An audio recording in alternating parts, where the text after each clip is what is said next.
Võrumaal ärgitatakse põllumajandustootjaid, toidukäitlejaid ja turismiettevõtjaid oma kaupa turustama koos. Nime alla Uma Mekk mahub palju põnevaid ja tervislikke toite, kuid need ei pääse kaubakettidesse ega restoranidesse.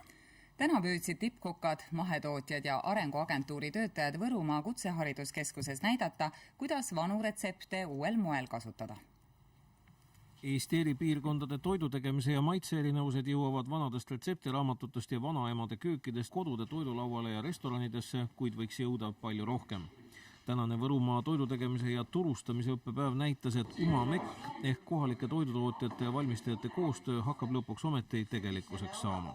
Küsimus ongi turunduses, et meil on väga palju killustatavust, et kõik kasvatavad kõike ja kõik tegelevad kõigiga, et võib-olla siis spetsialiseerumine, et üks kasvatab ühte kultuuri, teine teist kultuuri ja teeb sellest kultuurist maksimumi.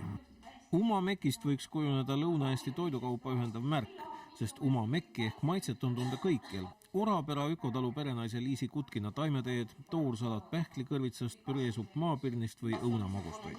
Tippkokad andsid täna nõu, kuidas lambarooga valmistada. Leivategu käis ja valmis sai mahetoorainest näidismenüü. Kõrvits on natuke praetud, paneme pasta siia juurde, paneme kitsejuhtu sisse, siis natukene valget veini. Sõir on Lõuna-Eesti oma kindlasti. Leiva küpsetamine omamoodi, omal viisil. Ja ega ma rohkem ja teisugused kaunviljatoidud, mis on tegelikult tänapäeval unustatud. Kuigi Võrumaal kasvatatakse ja valmistatakse palju kvaliteetset ja omapärast toidukaupa, on tegu peamiselt väiketootjatega, kel eraldi suurde kaubaketti või restoranidesse võimatu pääseda. Rootsis näiteks on väiketootjate ühendused mõnelegi masskaubaketile tuule alla teinud. Meil üritatakse neid Euroopa Liidu liiderprogrammi toel alles moodustada. Otsime kontakte, loome kontakte, teeme turundusplaane, aitame selles osas kaasa, koondame neid, anname juriidilist abi näiteks, kui on vaja mõni juriidiline isik luua. Uma Mekki projekt on võrumaalaste jaoks turismi kõrval üks peamisi võimalusi arendada suure tööpuudusega piirkonna majandust.